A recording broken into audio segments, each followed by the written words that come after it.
some warriors in the house today. Yeah. I'm going to let these guys come up, and they're going to be sharing some scriptures with you. These guys have been they've been teaching children's church. So they're actually ministers themselves. Just remind everyone, these are sons of our house. We should be so proud. Sons, and we've got your daughters.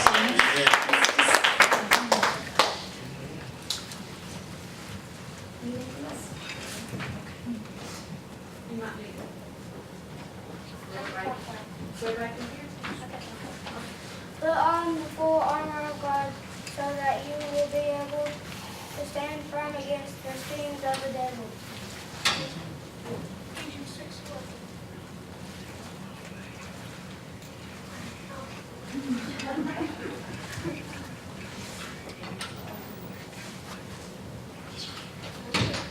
For our and blood, but against struggle in is not against flesh, rules against and blood, but against the rules, against the powers, darkness,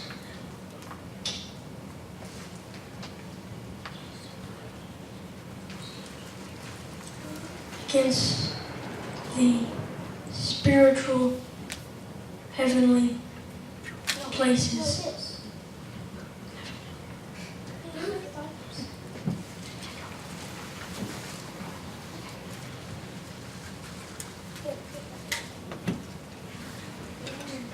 Therefore, take up the full armor of God so that you will be able to resist the evil day, and having done everything to stand firm.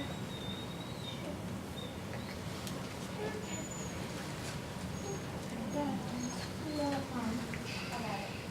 want to talk about it? Okay. So what I think is the most important is the shield of faith. Because without the shield of faith, you won't have the armor of God. You won't have the helmet. You won't have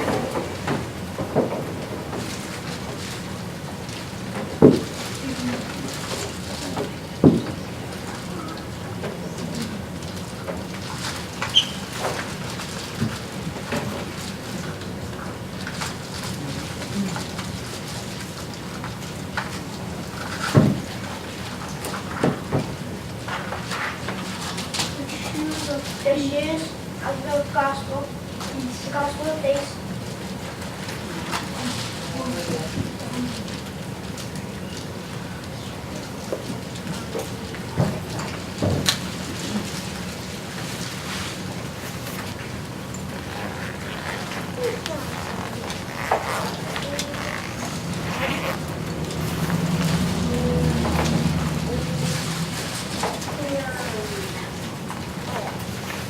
You won't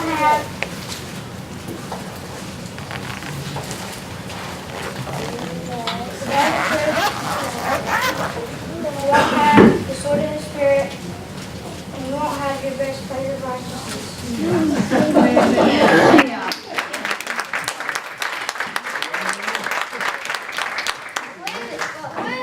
you have the shield of faith and you have faith, then you will have Without any of the armor, you're in.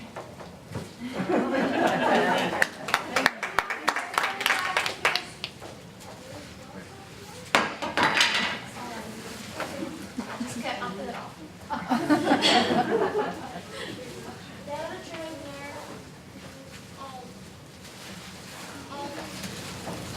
the sword of the Spirit.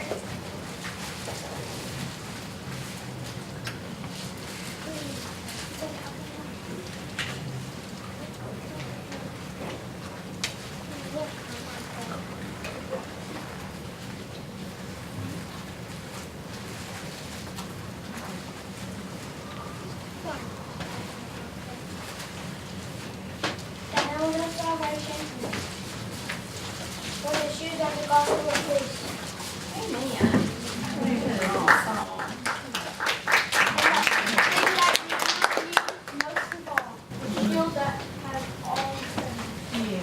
Hey, come in.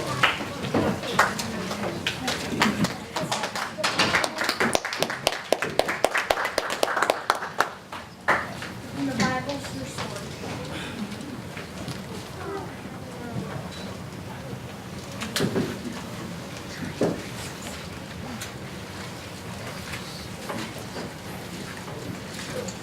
But the Roman army, how they would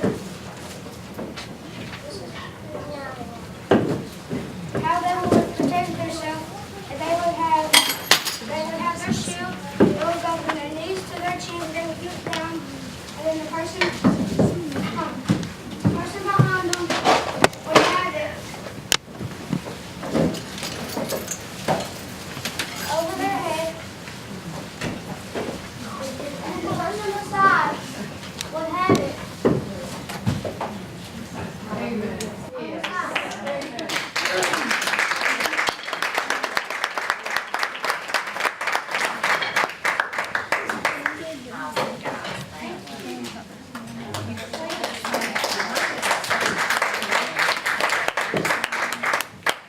You know, something I was just watching these boys over here, and I guess kind of remembering mine was that age, or both of them were, but that's something that they will carry from now on. They'll remember that year that they got to do that, and they have that ingrained in them more so than just a cute little vacation Bible school to get them out of the house for 2 hours every night. But that's so much more pouring into them. 3 hours? 3 hours. Can you get anything done in 3 hours? Can you get stuff done in 3 hours? Okay. Pastor Mike was, I don't know, it's been 2 or 3 weeks ago, and he did one of those things like Bill does. If you are around Bill and Bill's doing house church, he said, "Hey, you gonna be here Wednesday? We're gonna," and you're like, "Yeah." In the back of your mind, you go, "Uh-oh." And he goes, "Good, bring the word." So Mike goes, "You gonna be here on Sunday?" I said, "Well, yeah, we're gonna," and he just grinned. He said, "Good, find something, pray about something, bring something." Got here, and I had all these notes in my little corner of heaven right here that I have claimed and staked. If I could have put a sign on it, and getting all in the spirit and thinking, he goes up, "I don't think we're going to do it today." I'm like, "Okay, that's good." And so it's all in God's timing. So I actually had the prodigal son on my mind because I'd heard it mentioned, last few months on different things, and started reading about it, and that's what I was going to speak on. Well, I started getting ready when Mike talked to me a couple of days ago and said, "Just have something about 15 minutes. We've got a lot of stuff going on, and you ladies are coming, and we're just going to try to transition into something." And I said, "Okay." And then this morning, "I'm not going to be there. It's on you." Okay. So here we go. We'll see how it happens. Reading this out of the Passion Translation for me, I'm like these boys here. I see something shiny and I go in the other direction. My wife can tell you that I have an old person's mentality, I guess, because I'll have 5 things listed, and when I get to number 2, I see 3 other things that need to be done. So 3, 4, and 5 never get done.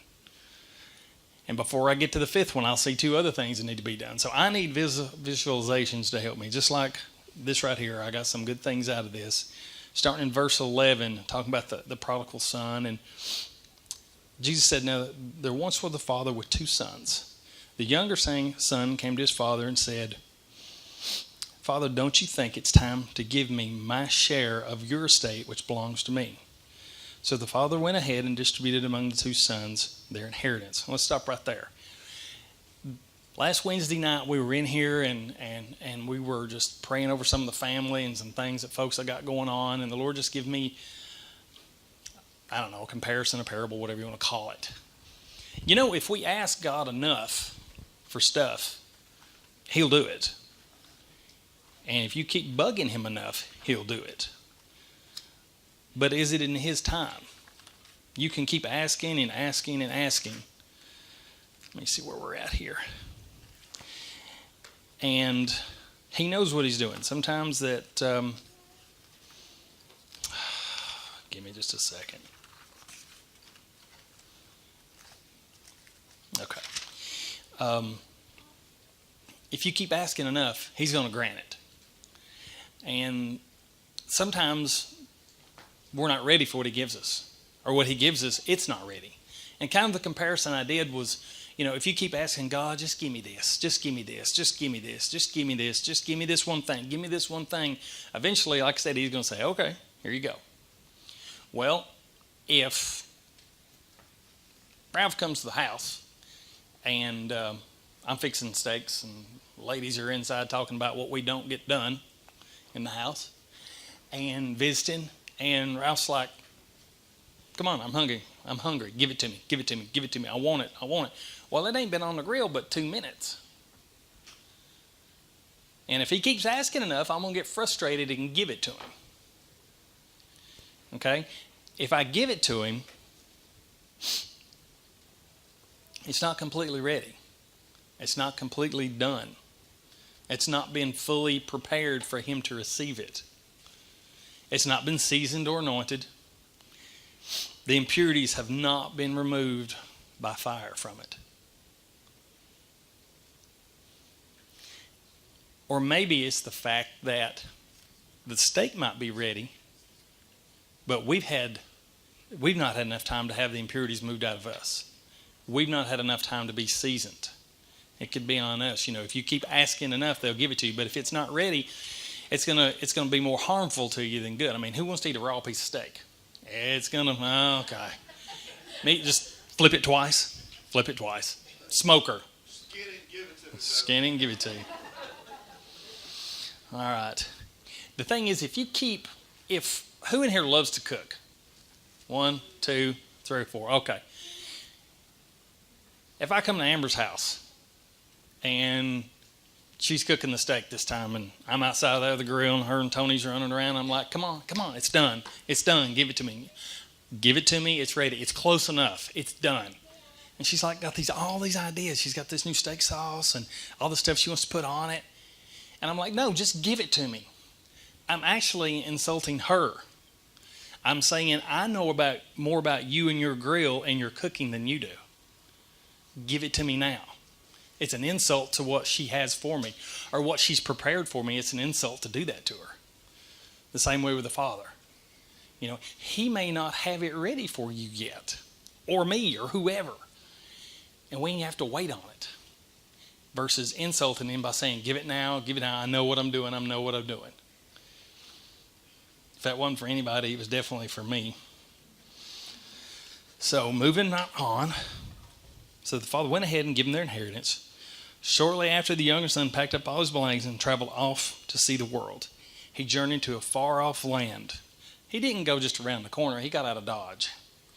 So probably Pap couldn't go and check and see what's going on and try to wrangle him. Where soon he wasted all he'd been given on a binge of extravagant and reckless living.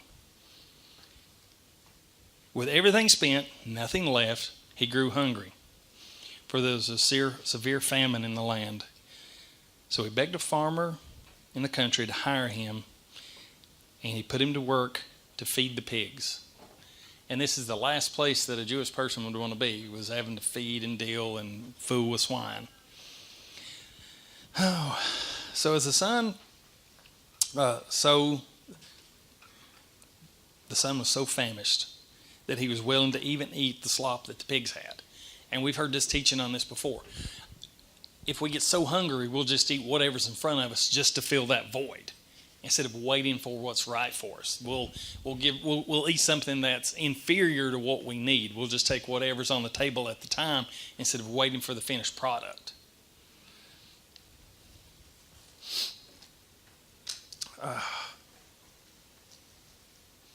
Because, I'm going to finish this, he was willing to eat the slop given to the pigs because no one would feed him a thing.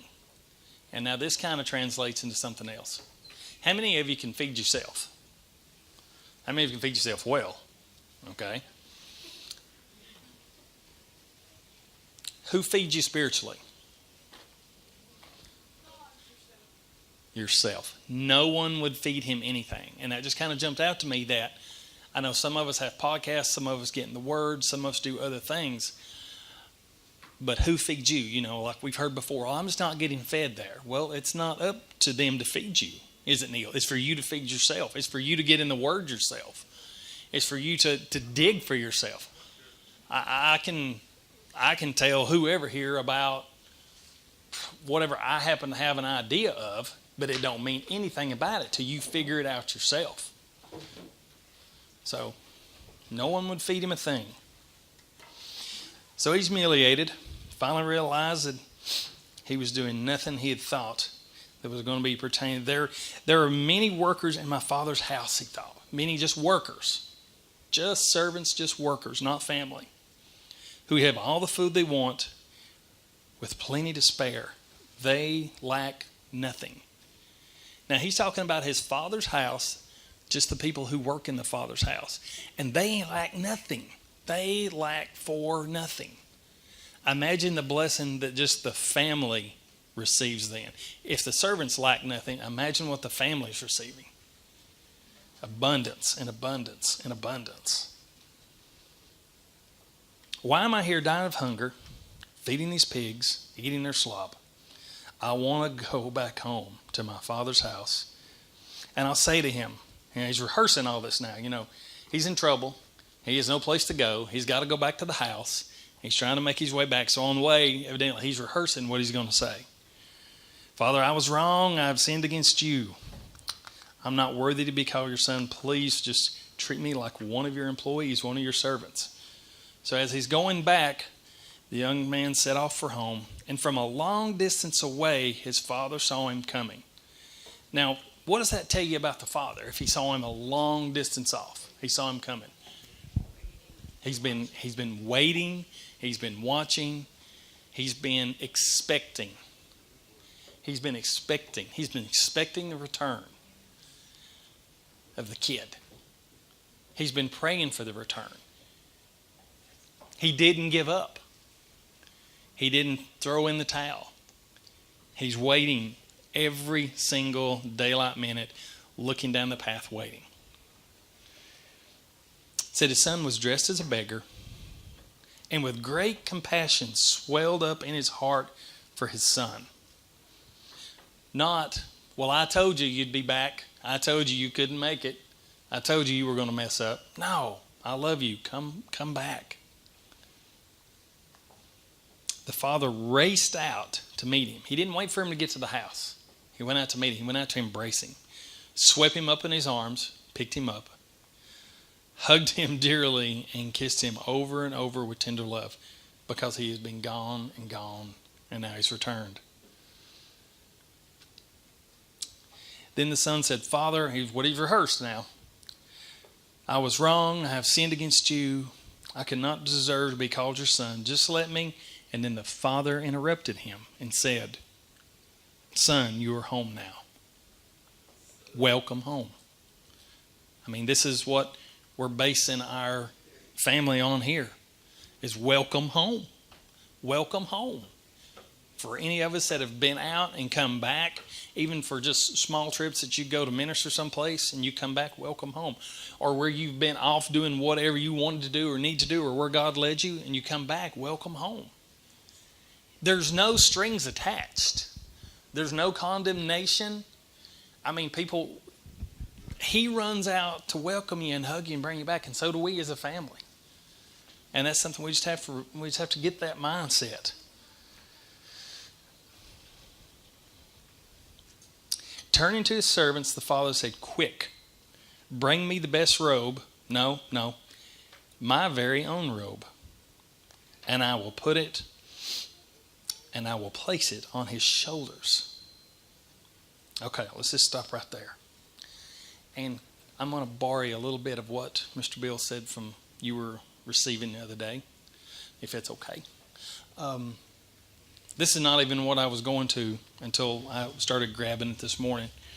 The father wanted to put a robe around him because his clothes were torn and ratty and dirty. And anybody ever here been on a farm?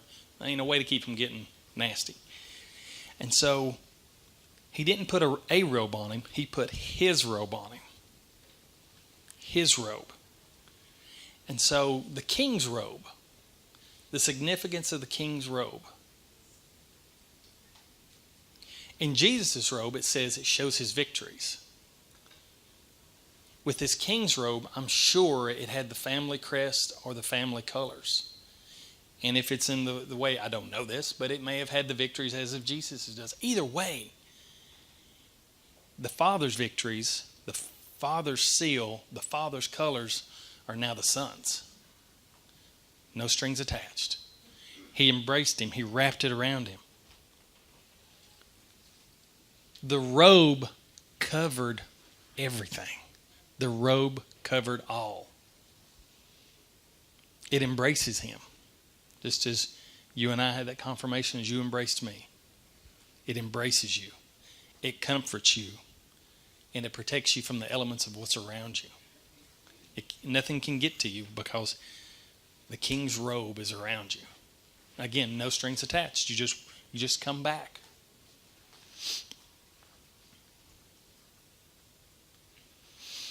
Thank you, Lord. Bring a ring, the seal of sonship, and I will put it on his finger. And talks about bring out the best shoes. Let's just talk about the ring for a minute.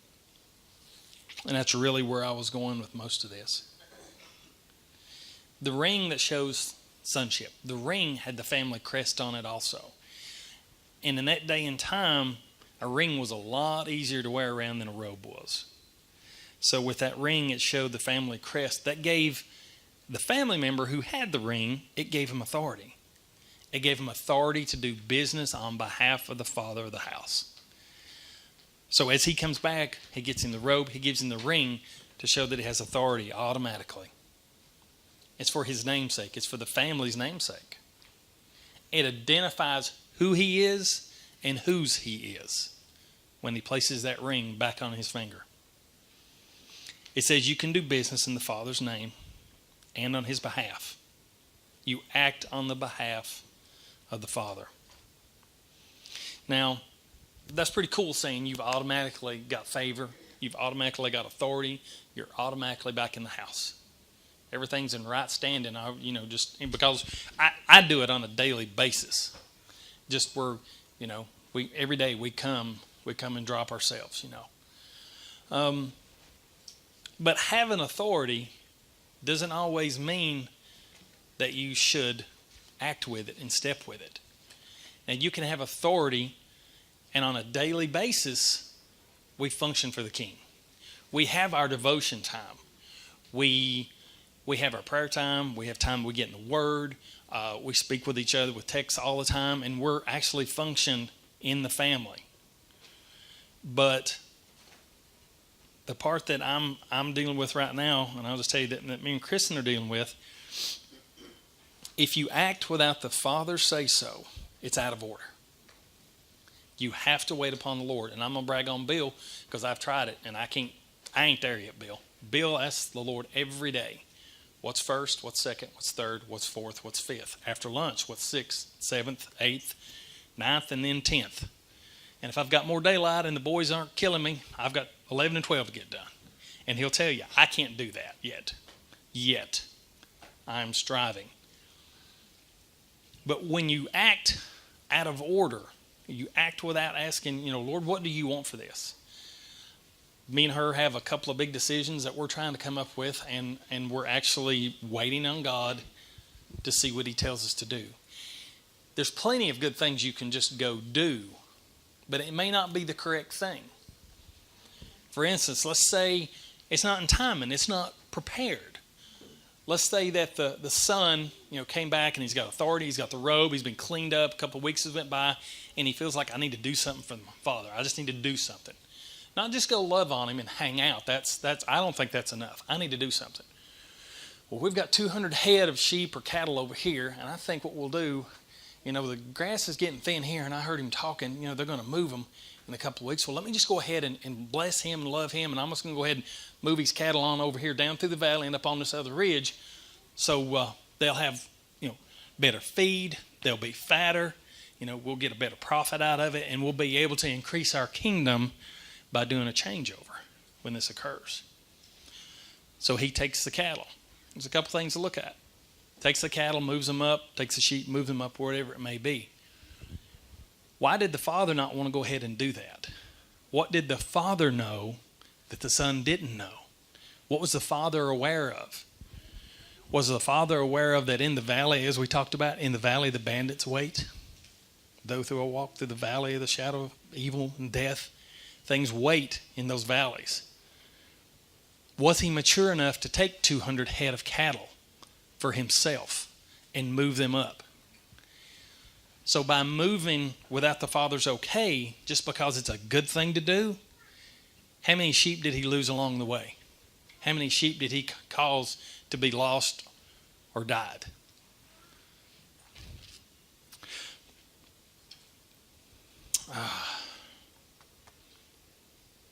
And the other thing is, us being mature to move the cattle ourselves.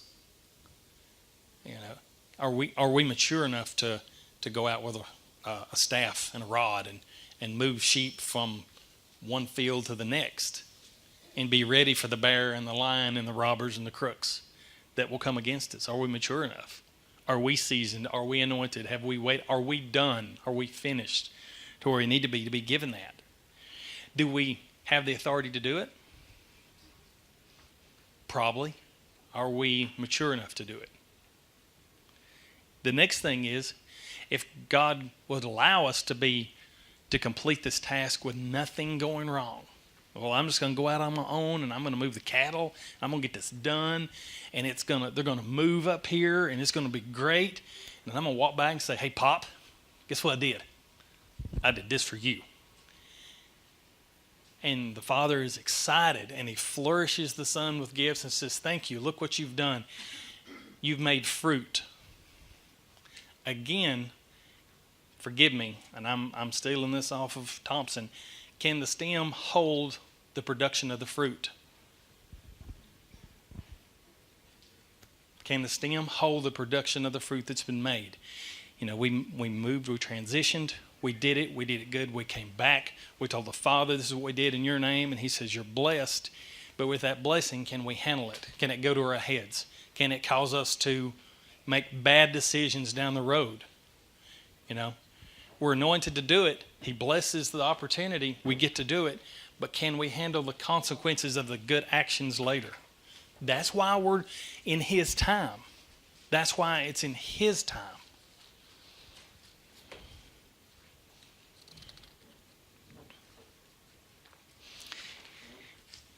And also is God has a plan, which we all know and we speak of. But by moving something early, are we making a hindrance of ourselves instead of more of a help to what his plan is? Because how many of you know that you see somebody that you think, well, they need prayer, okay?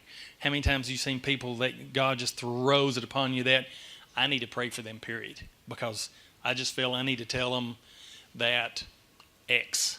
And it's such time and it's such profound. He's paved the way. He's cleared the valleys. Everything that he had in the way, he's pushed. He's pushed out of the way. He's had scouts ahead, and he's prepared the way. Don't go without waiting. And I'm throwing rocks at myself, because I can tell you, I'm the most impatient person in the world.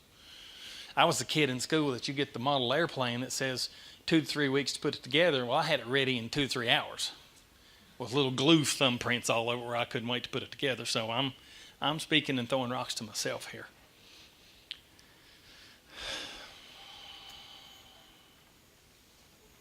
Okay. And something that Pastor Mike's been vigilantly saying here, he's not going to do anything in this house till God tells him to move on it. Till God tells him to move on it. And it talks about the king wanted to have a feast to celebrate the son coming back. And so they're having a feast. They talk about the fatted calf, and they're celebrating. And then you've got the eldest son who stayed. He stayed when the others left. He stuck it out through the hard times, through the drought, through the rainy season, through the cold weather. He has fed sheep. He has herded sheep. He's moved cattle. He's done everything. He's worked in the house. He's hauled water. He's made meals. He's worked just like the servants have. And he comes back and he hears this party going on. And it says he didn't ask the father or the family. He asked one of the servants. He went up to one of the servants. And I'm picturing this kind of off to the side in my head. You know, what's going on? And the servant says, your brother's back. He's back. And your father's throwing a party. Well, it enrages the older brother. And he goes up and he won't go into the party. And how upset would the father be, because the family is the host and co-host of the celebration. So the whole family was supposed to be there to greet members of the friends and the other family members that come in and usher them into the party and the celebration. And it was an insult for the brother to stay outside. So the dad walks out. He has to quit doing what he's doing. He has to come out and says, "Why won't you come in?" And he's all ticked off. You know, what is this? You know, I've been here. He just starts reminding the father, "Look what I've done. Look what I've done. Look what I've done. The fruit, the stem could not hold the fruit." He was bitter. Doesn't mean it goes to your head and you're all excited. It could mean that you're bitter. And he said, "My brother's been gone. He went and spent all this money on prostitutes." Now let me ask you, in every text that I've read, in the beginning it says wild living, extravagant, wasted wealth. It doesn't say anything about harlots and prostitution. How did the brother know of this? Had he been, I don't know, I wasn't there. Has he been checking on little brother throughout the years? How did he know? And he's reminding the father, hey, he went and spent all the money you gave him on booze and girls.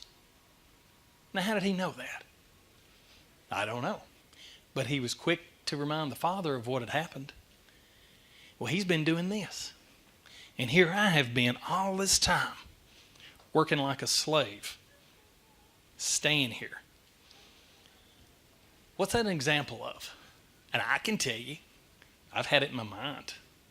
And I love you. I'm sorry, I did. It crawled up on me for years on and off. And I'd say, why is this person just all at once being blessed? Why is this person getting this? How come, let's just go a step further. How come I can't hear from God? How come he ain't speaking to me? How come I ain't getting revelation? How come I'm not having all this cool stuff happen with the Bible and like everybody else is getting? How come they won't talk to me and ask me to do something? You know, I've been there. I didn't understand. I didn't know why. And I guess bitter for a period of time. That's where he's at. You know, I've worked my butt off here. And now you just waltz right in and they just open up the carpet and spread the flowers and here you come. We can't allow ourselves to come bitter over a family member prospering. That's like fathers. And I got several fathers in this house. And I got several brothers and sisters in this house. And I can tell you from the nods and the smiles and the grins and from the past few months and whatever, did you say March? That you had a prophecy over you in March? It's been right, or it's been, hey, I was right there, end of February, 1st of March, and it happened right here, and God just came down. And the blessings that we're receiving from each other, we're watching each other grow. There's little to any bitterness in this house in which you can only imagine. I don't even want to imagine what a hindrance it would be if it was more in this house. And I just thank God, well, I didn't mean to go here, but for the love and affection we have as a family for each other and how we hold each other up. So, oh Lord, I thank you. That's basically all that I had. That waiting on the word of the Lord, waiting on him to tell us what to do. And like I said, don't take it out of text.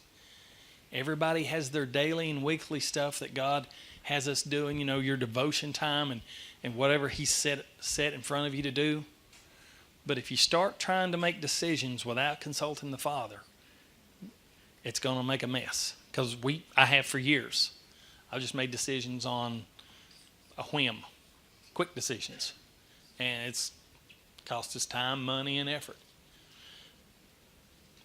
And again, I thank you for a family atmosphere that we have here, that one lifts the other up, and how excited we are when one sees another prospering or doing better. It's an encouragement.